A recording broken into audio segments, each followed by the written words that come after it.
መቼም ቢሆን ያንን የፈለጋችሁት የተመኛችሁትን ነገር ማግኘት እንደማትችሉ እያመናችሁ በመጣችሁ ቁጥር የራሳችሁ ዋጋ ዝቅ እያለ ይመጣል ማለት ነው። ምክንያቱም የእናንተ ሰልፍ ወርት ወይንም ደግሞ የራሳችሁ ዋጋ ይገባኛል ብላችሁ ከምታስቡት ነገር ጋር በጣም የተሳሰረ ነው።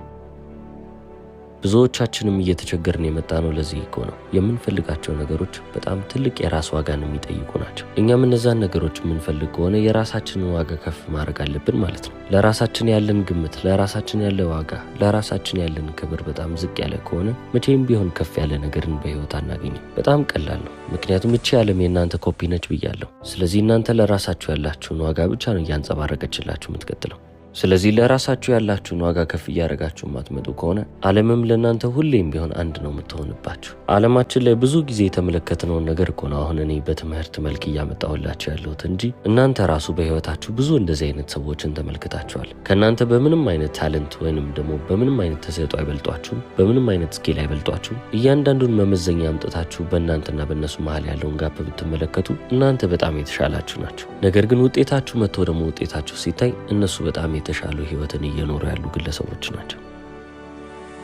አሁን ታዲያ በዚህ ሰዓት ላይ ሁላችሁም ጥያቄ ትጠይቃላችሁ። ይሄ ሰውዬ ከኔ በምንም የማይሻል ከሆነ ለምንድን ነው ከኔ የተሻለ ህይወት ሊኖር የቻለው? ለምንድን ነው የሚፈልገውን ገንዘብ እሱ እያገኘ ያለው ትላላችሁ። እነሱ አትሊስት በውስጣቸው ይሄ ነገር ይገባኛል ብለው ያመኑና ያረጋግጡ ሰዎች ናቸው። ልዩነታችሁ እዚህ ጋር ነው። ምንም ያህል በእናንተ መነጽር እነሱ አይገባቸውም፣ ምንም የሚያውቁት ነገር የለም እንኳን እያላችሁ ብትወቅሷቸውም እነሱ ግን በራሳቸው ዓለም ውስጥ ይሄ ነገር የኔ ነው፣ እንደውም ከዚህ በላይ ይገባኛል ብለው የሚያስቡ ናቸው። ለራሳቸው ያላቸው ዋጋ በጣም ከፍ ከማለቱ የተነሳ የሚፈልጉትም ነገር ወደ እነሱ ከመሮጥ ውጪ ምንም አይነት አማራጭ የለውም። እናንተ የምትፈልጉትን ነገር ታሳድዳላችሁ፣ የምትፈልጉት ነገር ደግሞ ወደ እነዛ ሰዎች ይሄዳል። ለእናንተ በጣም ብርቅ የሆነባችሁ ነገር ለእነሱ ኖርማል ወይንም የተለመደ የሚባል ነገር ነው። ምክንያቱም ፍላጎቶቻቸውን ወደ ታች ዝቅ ብለው የሚያዩ ሰዎች ናቸው እንጂ ወደ ላይ ቀና ብለው ላሳደው የሚሉ አይደሉም። ፍላጎቶቻቸውን ዝቅ ብለው ወደ ታች እንዲመለከቱ ያደረጋቸው ነገር ምንድነው? ሰልፍ ወርት ወይንም ለራሳቸው ያላቸው ዋጋ።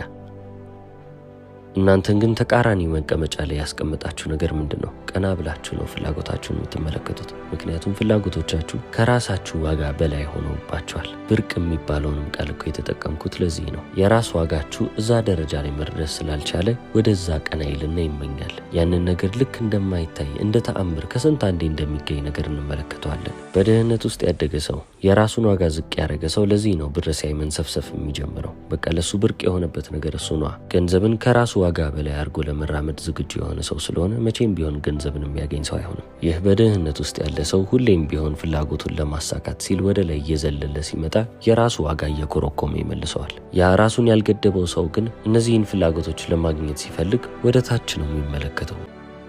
ስለዚህ አሁን ማጨድ ወደሚባለው ነገር ደግሞ እንመጣለን። የዘራነውን እያጨድን የምንመጣው ኮንሽስነሳችን ውስጥ ያለውን ነገር እዚች ምድር ላይ እየተመለከትን ስንመጣ ነው። ስለዚህ እኔ ዮምዩ የተባልኩ ግለሰብ ራሴን የተመለከትኩበት ደረጃ፣ ራሴን የገመትኩበት መንገድ እዚች ምድር ላይ ልክ እንደ ላይፍ ኤክስፒሪየንስ ወይንም እንደ ተሞክሮ እየተመለከትኩ ትመጣለሁ። ህይወት አሰቃየችኝ፣ ምኖረው ህይወት ደስተኛ የሚያደርገኝ ህይወት አይደለም። ተቸገርኩ እያልኩ ኮምፕሌን ማድረግ ወይንም ቅሬታ ማቀርብ ከሆነ ማንም ሰሚ የለኝም። ምክንያቱም የዘራሁትን ያጨድኩት ማለት ነው። ይህንን ሪያሊቲ መቀየር ከፈለኩ አሁንም ተመልሼ ሰልፍ ወርት ወይንም ደግሞ የራስ ዋጋ የሚለው ጋር እመለሳለሁ። ራሴን ይገባኛል ብዬ የማስባቸውን ነገሮች እንደገና ሪአሬንጅ በማድረግ በማስተካከል እጀምራለሁ ማለት ነው።